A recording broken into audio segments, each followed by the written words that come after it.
네, 일주일간 고양시 소식을 정리해서 전해드리는 고양신문 뉴스체크 2월 넷째 주 소식 전해드립니다. 첫 번째 소식입니다. 고양시가 일산 테크노밸리 내에 바이오 특화단지 지정을 추진하고 있습니다. 1월 고양시 아파트 거래가 52% 증가했다고 합니다. 의사들의 파업이 사회적인 이슈인데요. 고양시 병원에서도 전공의들의 사직서 제출이 잇따르고 있습니다. 업무 추진비 삭감에 반발해서 시의회에 제의 요구를 이야기했던 이동환 시장이 뒤늦게 제의 요구를 철회했습니다. 고양 김포의 기후 유권자가 41%라고 합니다. 기후 유권자의 표심을 어떻게 잡아야 할지 알아봤습니다. 고양 송암고에서 90세 최고령 졸업자가 배출됐다는 소식 전해드립니다.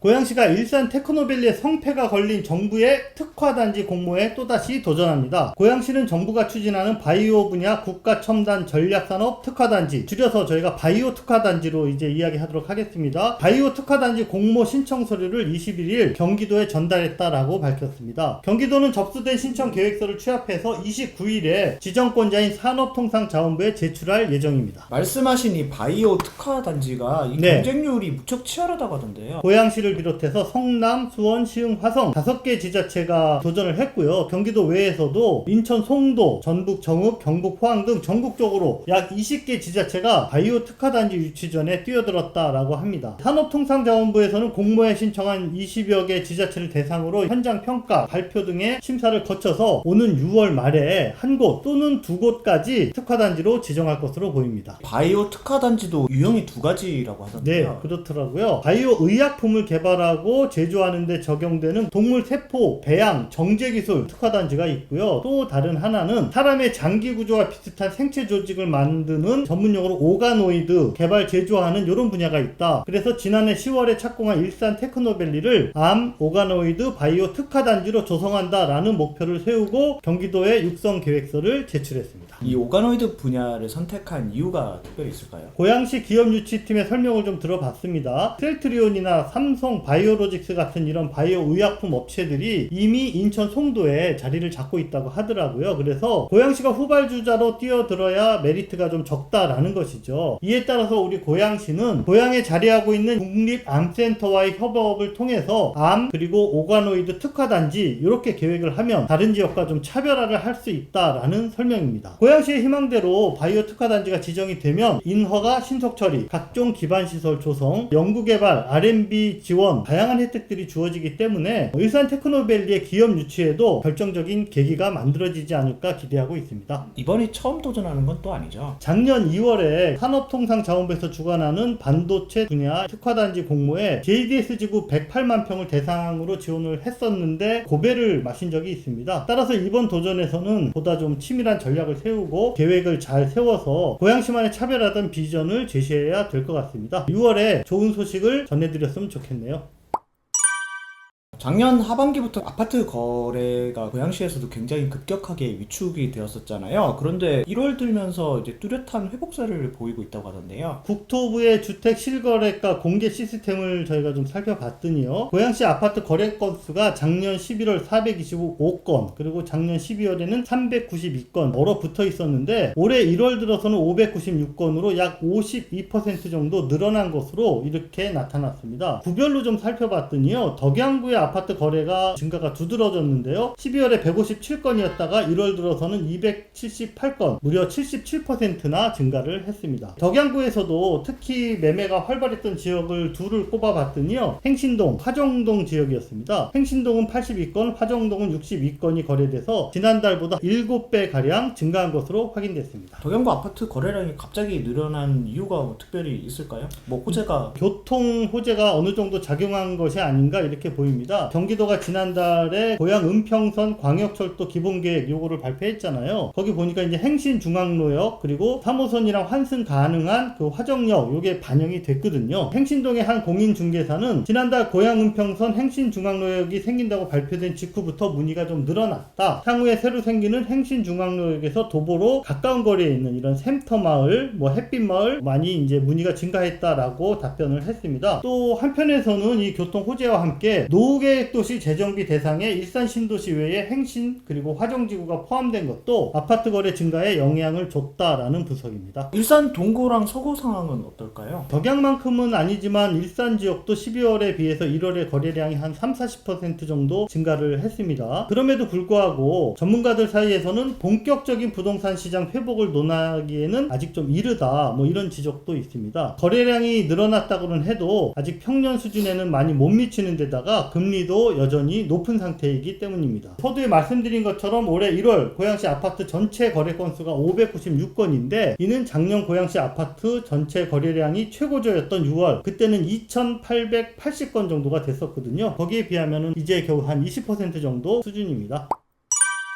정부의 의과대학 증원 정책에 반대하는 의료계 집단행동 지금 일주일째 이어지면서 우려가 커지고 있는데요. 대형 종합병원이 밀집한 우리 고양시에서도 큰 타격이 있을 것 같은데 현재 상황이 좀 어떤지. 지금 7개 고양시의 수련병원인데 여기에 이제 전공의 417명이 지금 사직서를 제출한 상태라고 합니다. 전체 전공의가 520명이거든요. 거의 80%가 넘는 전공의들이 지금 사직서를 제출한 상황인데요. 이게 아무래도 고양시 같은 경우는 대형 종합병원들이 되게 많잖아요. 그렇기 때문에 그만큼 전공의 수도 많다고 볼 수 있겠습니다. 고양시에 있는 병원별로 규모를 말씀해 주시면은 어떻게 되나요? 국민건강보험공단 일산병원 전공의 111명, 그리고 동국대 일산병원에서는 92명, 인제대학교 일산백병원 같은 경우는 104명, 명지병원은 53명, 국립안센터 50명, 차병원이 4명이고요. 그 다음에 세비단과에도 3명 이렇게 있더라고요. 이렇게 전공의들이 사직서를 제출했는데, 참고로 일산병원 같은 경우는 공공병원이기 때문에 세브란스 병원에서 파견 나온 전공의들이라고 하더라고요. 사직서도 신촌에 제출했다고 하더라고요. 사태가 이렇다면은 뭔가 대책도 좀 필요할 텐데 뭐 어떤 대책이 지금 나온 게 있나요? 의료 공백을 좀 최소화하기 위해 가지고 이제 PA 간호사를 투입하거나 교수분들이 이제 미리 근무 일정을 조정하는 등 해가지고 근무 시간도 늘리고 그러면서 좀 대응을 나서고 있는 상황인데, 공백이 장기화되면서 좀 과부하가 좀 심하게 나타나고 있는 상황입니다. 고양시 같은 경우는 지금 뭐 보건소를 중심으로 좀 비상진료대책 상황실을 꾸리고 있는데, 지금 현재 상황에 대한 상실 모니터링 체계, 현황 파악 외에는 지금 딱히 할 수 있는 역할이 좀 없는 것 같더라고요. 그렇죠. 이건 뭐 대체 인력을 뭐 집어넣을 수 있는 그런 분야도 전혀 아니니까. 경기도에서도 마찬가지로 이제 뭐 보건의료 재난 경보가 심각으로 격상되면서 보건소 진료 시간 확대 운영 등의 대책을 마련하고 있고, 또 남부 지역에는 이제 그 공공병원이 몇 개 있어가지고 이제 병원을 중심으로 대응을 하고 있는데, 현재 상황을 대응하기에는 공공병원 인프라나 이런 것들이 턱없이 부족하기 때문에 지자체 차원에서 할 수 있는 건 없는 것 같습니다. 작년 말에 시의회에서 의결된 2024년 본예산에 대해서 제의 요구권을 행사하면서 강하게 반발했었던 이동환 시장이 3월 추경 지금 앞두고 제의 요구 철회 요청 공문을 보내서 화제가 되고 있습니다. 입장을 이렇게 바꾼 이유 무엇일까요? 업무 추진비를 이번 추경 예산에 반영하지 않으면 아무래도 시정 운영에 큰 난맥이 발생할 수밖에 없기 때문에 이런 부분들이 좀 반영되지 않았을까 싶긴 하고요. 제의 요구 이야기 나왔을 때도 이게 좀 실효성 없는 무리한 조치라는 비판이 되게 많았고요. 진행되는 과정을 보면 결국에는 이제 좀 슬그머니 이제 다시 좀 집어넣는 그런 상황이 되지 않았나. 관계 개선을 위한 좀 긍정적인 이런 제스처를 보였다. 뭐 이렇게 해석할 수 있지도 않을까요? 신임 비서실장님이 오셨잖아요. 의회랑 대화를 하려고 하는 시도들이 있었다라고 해요. 여야 시의원들 개별적으로 만나면서 뭐 일종의 읍소 아닌 읍소하는 좀 약간 전략도 취하고 있는 상황이라고 하고, 드디어 민주당 시의원들과 이동환 시장과 만찬 자리도 지난번에 마련됐다고 합니다. 다만 또 여전히 가야 될 길은 굉장히 먼데, 이날 뭐 시장님이 와서도 결국에는 이제 자기 할 말만 하고 갔다, 좀 이런 얘기도 또 하더라고요. 제의 요구한 철회 이야기도 19일날 양당 대표와 이제 그 추경안 놓고 이제 시장과 면담이 있은 직후에 바로 철회 공문이 이제 발송된 건데, 민주당 내에서는 또 이거 자기 혼자 뭐 뚝딱뚝딱 하면서 갑자기 철회 공문 보내는 게 황당하다 이런 반응도 있는 것 같더라고요. 실제로 한 분 의원 같은 경우는 애초에 이거 제의 요구 낼 때부터 이거 실효성도 없고 되게 위법적이었는데 이거 그냥 본인 고집으로 밀어붙이면서 의회 심의 의결권 이제 무시한 거 아니냐, 그러다가 이제 와서 아무 일 없는 것처럼 이렇게 철회 공문 보내면은 불명실하게 이렇게 넘어가려고 하는 건 말이 안 된다. 자, 이와 관련해서 23일날 성명서도 발표를 했다 그러던데, 당 명의로 이제 성명서를 발표했는데, 제의 요구 잦은 철회, 이동환 시장이 스스로 무리한 제의 요구임을 시인하는 것이다. 애초에 시의회 업무 추진비 삭감 편성에서 시작된 문제다. 그리고 집행부 업무 추진비 전액 삭감은 민주당에서 국회에서 이렇게 보국성을 일방적으로 결정한 것도 아니고 여야 합의하에서 결정이 됐다. 예결위 같은 경우도 국민의힘이 한 명 더 많았다. 우리 탓으로만 돌리지 마라. 아울러서 고향페이 요번 추경안에 반영해서 복구시켜야 된다. 네. 여기까지 같이 담았습니다. 한 가지 더 추가할 부분이 있는데요. 요번 제2호구 철회요청안에 본 예산만 담긴 게 아니라 고양시 도시계획 조례 일부 개정 조례안 제2호구안도 포함되어 있어요. 굳이 언급하는 이유가 이정현 전 부시장이 직위해지 당했던 사유 중에 가장 컸던 게 도시계획 일부 조례 개정안 제2호구를 하라고 그랬는데 다툼이 있었던 부분이잖아요. 이번에 이제 조례안에 대한 제2호구도 슬그머니 집어넣었단 말이죠. 왜 대체 직위해지를 당하셨나. 뭐 지금 와서 그렇게 짚을 수가 있겠네요.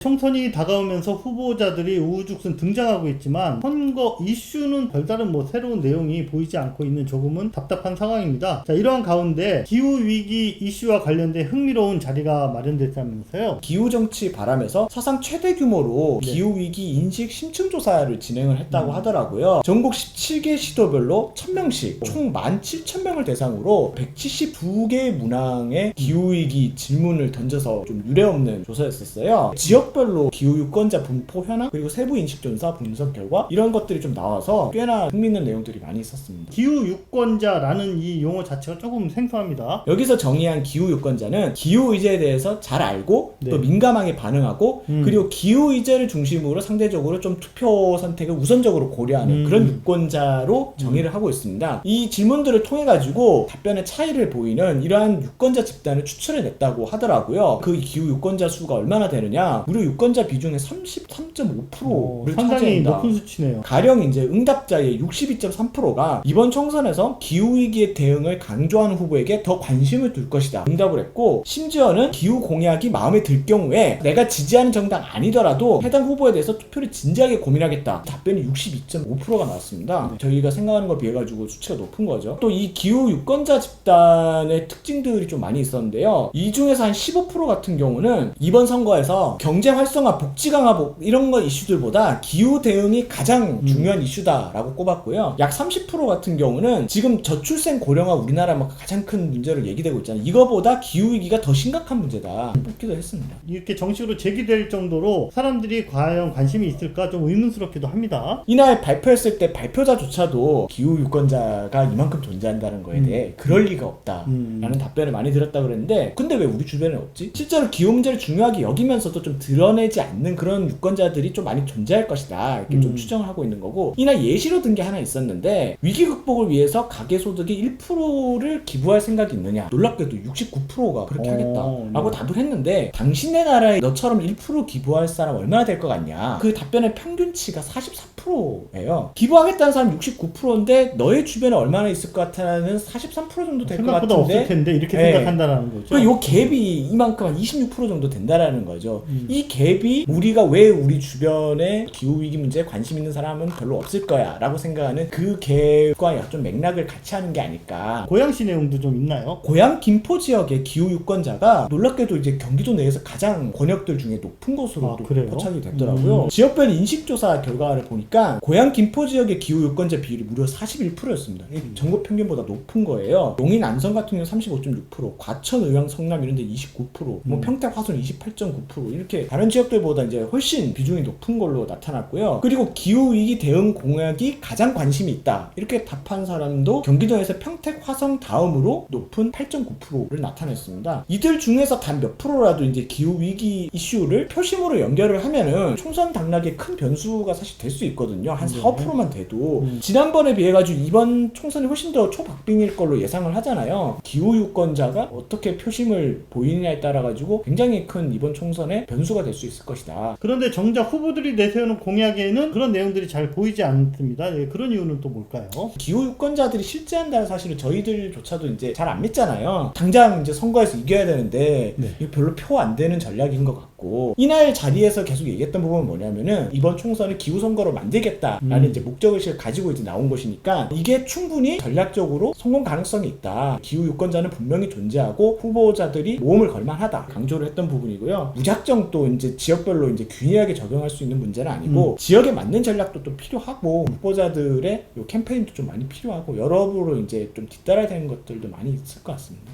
지역 차원에서 기후위기 공약 글쎄 잘 머릿속에서 떠오르지가 않는데요. 이게 뭐 이를테면 뭐 지역에서 만드는 녹색 일자리 정책, 재생에너지의 지역화, 유럽이나 이제 소국가 국가들이 많이 지금 시도하고 있는 사례들이 있고, 녹색 건축 활성화, 대중교통 활성화와 이제 자가용 억제 정책 같은 것들. 고양시에도 이런 좀 시민단체들이 참여하는 기후위기 비상행동이라는 또 기구가 있잖아요. 네, 연대기구죠. 총선을 앞두고 이런 것들 이슈 파이팅을 좀 하면은 다양한 논의들이 나오지 않을까라는 좀 기대도 하고 있습니다.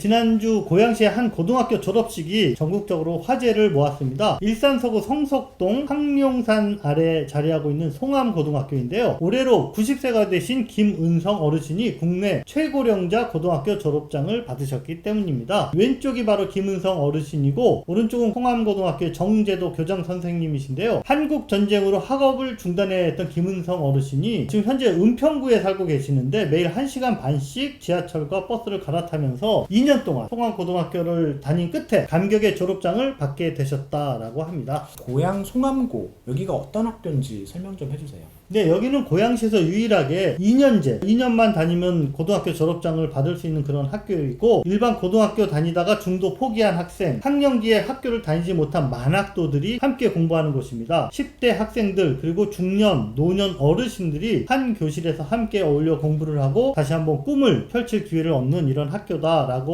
이해하시면 되겠습니다. 소중한 졸업장을 받은 모든 여러분들에게 축하의 박수를 보내드리겠습니다. 올해도 이제 2024년도 신편입생을 또 모집하고 있다고 하는데, 혹시나 관심이 있거나 궁금하신 분들은 문의를 해보셔도 좋을 것 같습니다.